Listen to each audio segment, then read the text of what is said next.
Yo no tengo ningún antecedente en la familia, al menos que yo haya conocido, a no ser en mis ancestros africanos, que seguramente sí había algún escultor.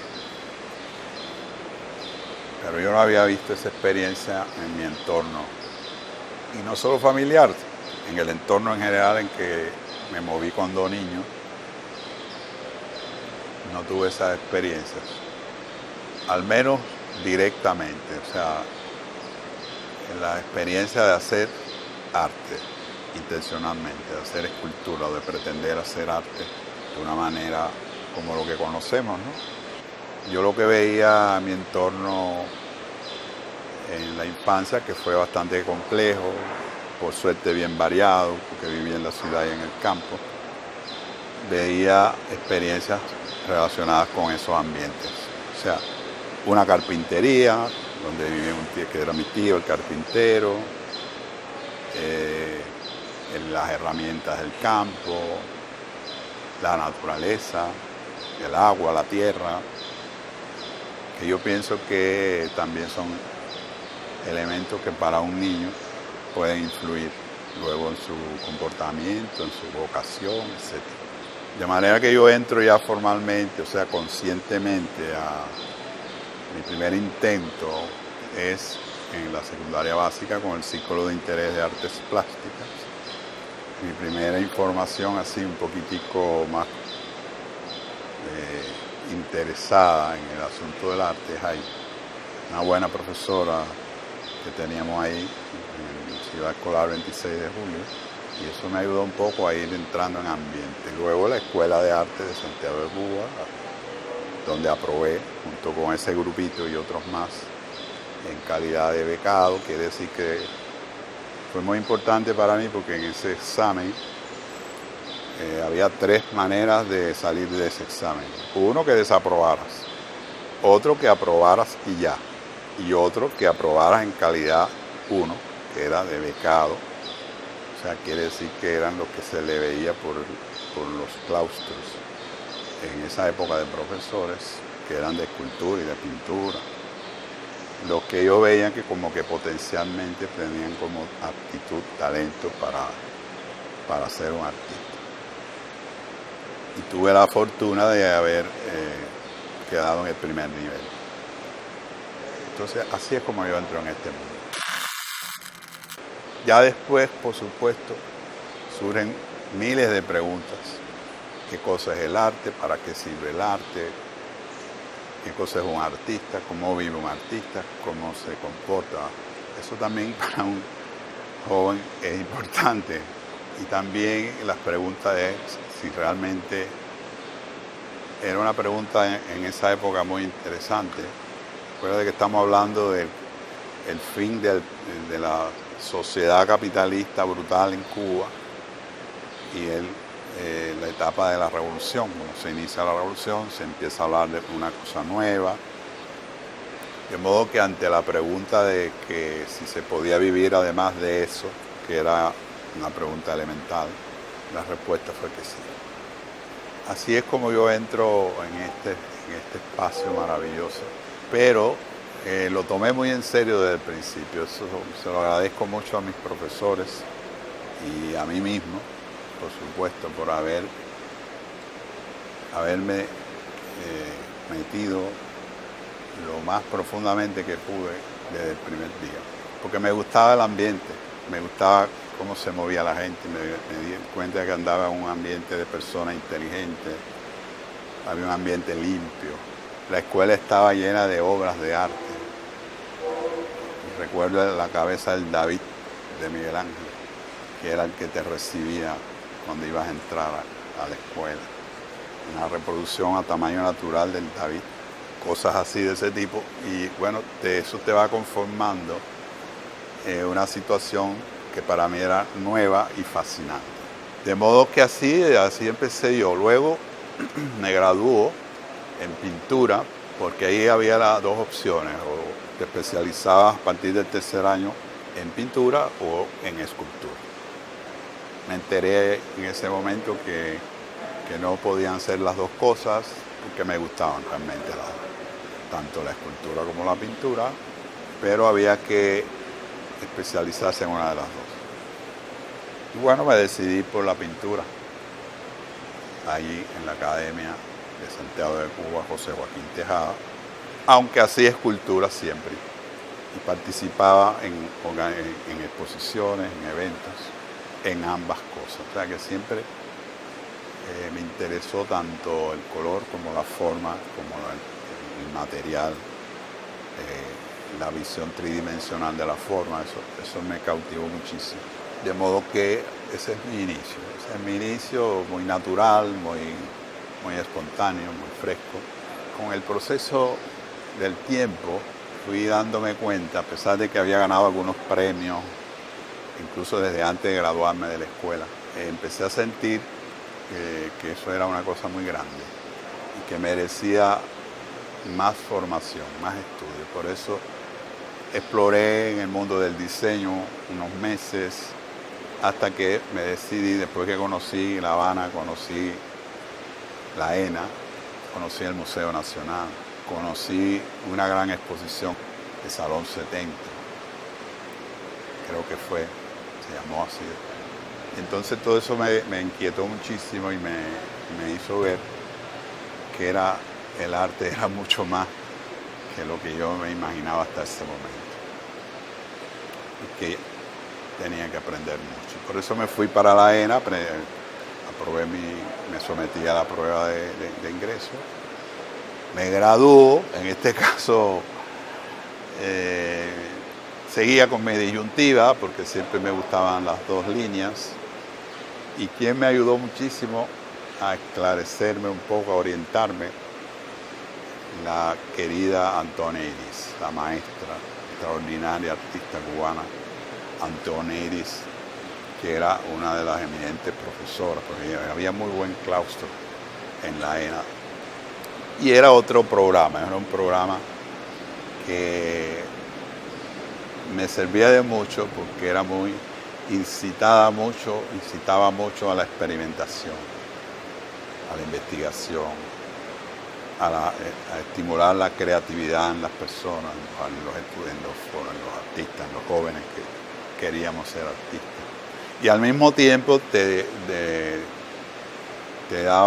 proporcionaba herramientas del conocimiento, de la técnica. O sea que yo sentía un programa muy equilibrado entre el ejercicio para la creación y también para el conocimiento del dominio de los materiales y todo eso. Recuerdo que estábamos almorzando y almorzábamos todos juntos, profesores y alumnos. Le planteé mi inquietud, que yo tenía que decidir pintura o escultura. Siendo ella profesora de pintura, me recomendó, me dice, mira, ya con las herramientas que tú tienes para pintar, además como tú vienes graduado ya de la otra escuela y todo eso, ya tú puedes caminar, lo que tienes que trabajar. Sin embargo, la escultura, para ello necesitas dominar materiales, herramientas, etcétera, etcétera. Es otro enfoque de la forma y de todo. Y yo te recomiendo que entonces ahora...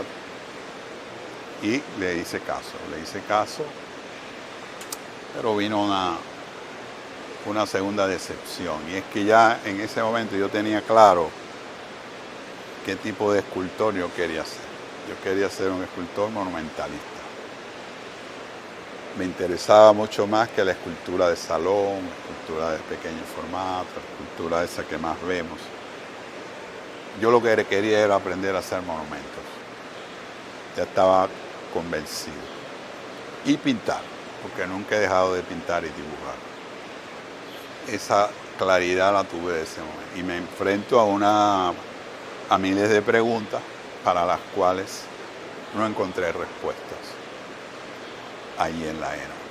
Y por lo tanto, a pesar de que tuve muy buena y le agradezco una cantidad de conocimiento que me entregaron mis profesores, que eran eminentes profesores, pero faltaba en Cuba una respuesta para un escultor que quisiera hacer monumentos, una respuesta práctica, una respuesta de un taller como este, de personas calificadas que acompañaran al escultor en su empeño.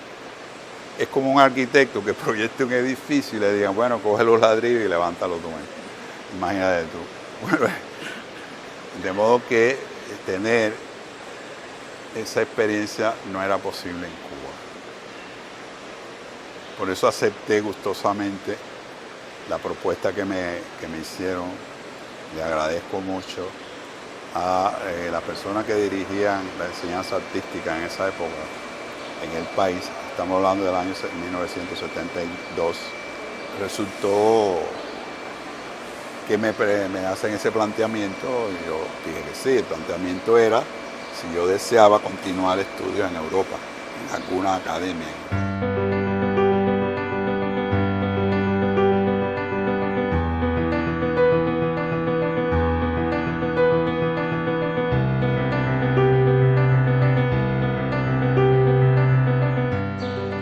A pesar de que había decidido como que quería hacer escultura a gran escala, escultura a nivel urbano, pero pintaba todos los días, o sea que el rollo seguía. Y como es natural, la actitud de un artista ante un lienzo o ante un pedazo de papel es muy diferente a la actitud del escultor frente al barro, frente a la escala. Porque la escultura en general te plantea una cantidad de problemas, pero si es una escultura de carácter ambiental, que va en un espacio público, tiene otros compromisos que son definitorios. Eso es aparte del tema, de qué estás haciendo. Y yo te decía, bueno, puede ser una escultura de carácter ambiental o de carácter conmemorativo. Pero en ambas líneas, de todas maneras, el factor estético y de armonización con el entorno es el mismo problema, que es en definitiva lo importante en una obra que está o pretendes colocar en un espacio abierto. No solo desde el punto de vista como tal espacial, paisajístico, que es fundamental, como es natural, porque tú vas a entrar en un espacio que ya está, que tiene determinadas características. Puede ser un punto bajo, un punto alto, puede ser un punto muy arborizado, puede ser al revés, un lugar muy urbanizado. El factor humano, cómo se van a mover las personas que estén asociadas a esa imagen. Y también desde el punto de vista temático, de en qué medida puedes contribuir a la armonización también en ese sentido.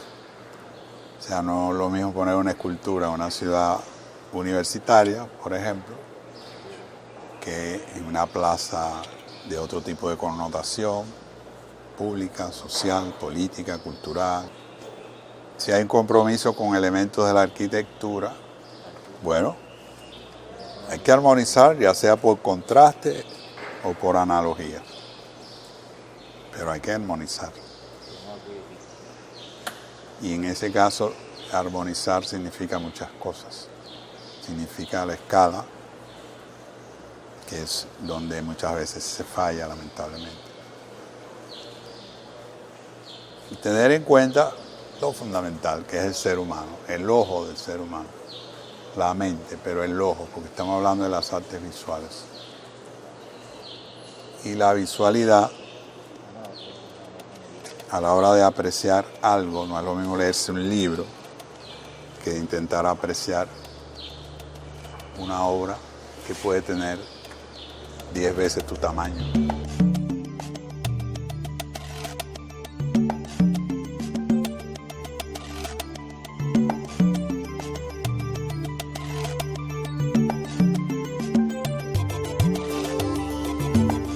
Pero la motivación fundamental para asumir ese compromiso vino más bien porque comprendí la función del arte, la función social, pública del arte.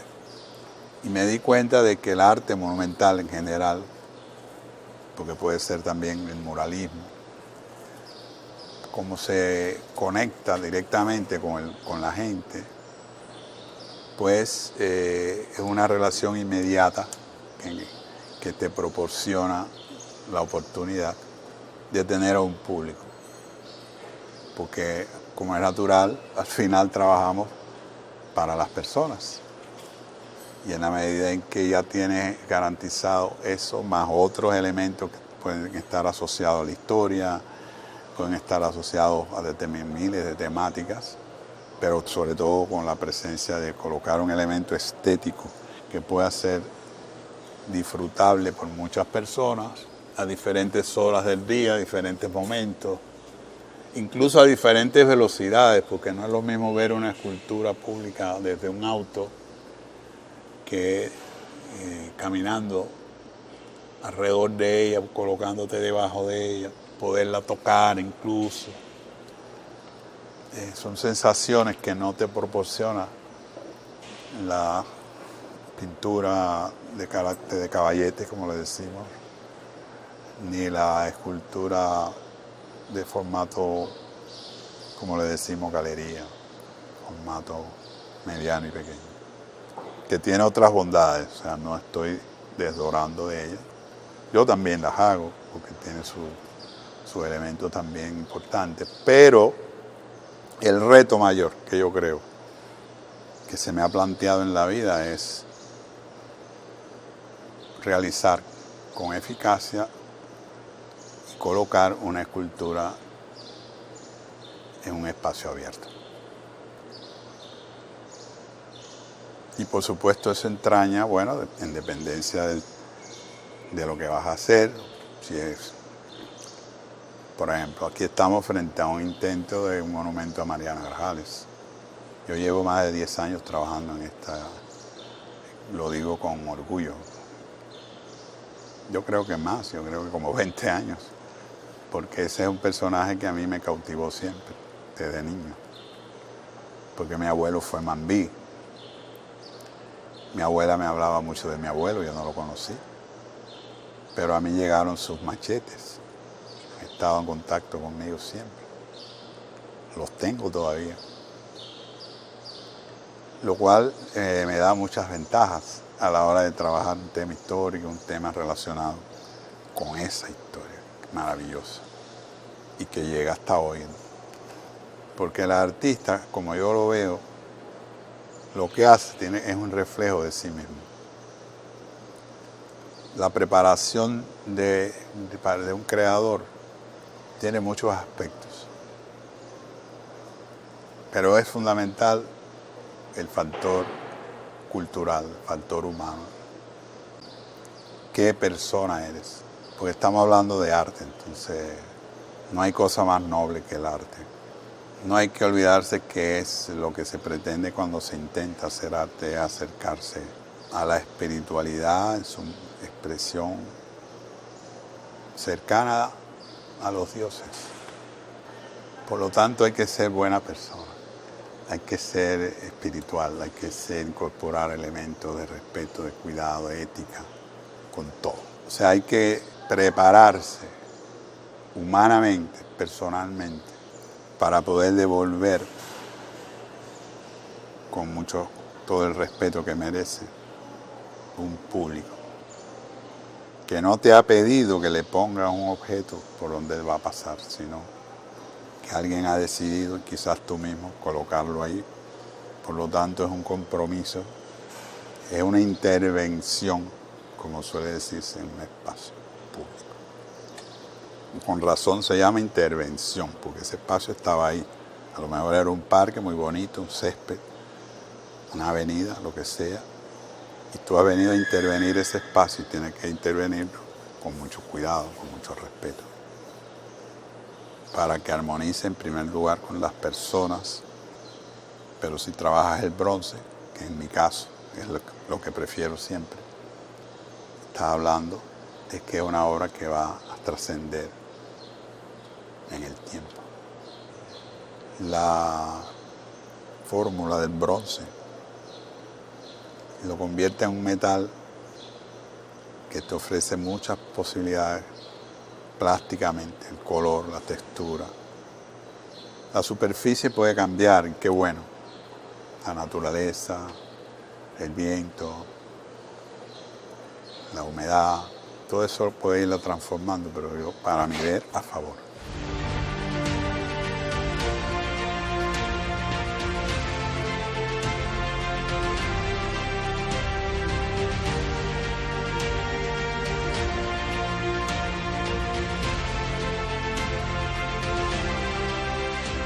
Mi preparación para hacer un monumento empieza por prepararme yo mismo, prepararme a mí mismo.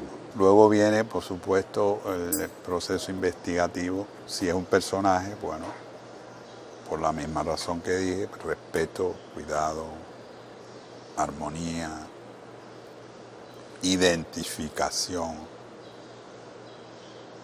con esa historia. Tratar de asumirla para luego poderla devolver de una forma que será mi forma. Ya con eso de paso te estoy diciendo que mi actitud siempre es buscar dentro de mí lo que hace falta hacer. Las referencias externas no me importan mucho. A mí me interesa, sí, como conocimiento, como experiencia, verlo todo, pero a la hora de trabajar, la impronta tiene que venir de adentro. Por eso quien tiene que estar muy preparado es el propio creador, en todo sentido. Luego viene, bueno, por supuesto que hay que abrigar eso con la técnica, cómo hacerlo.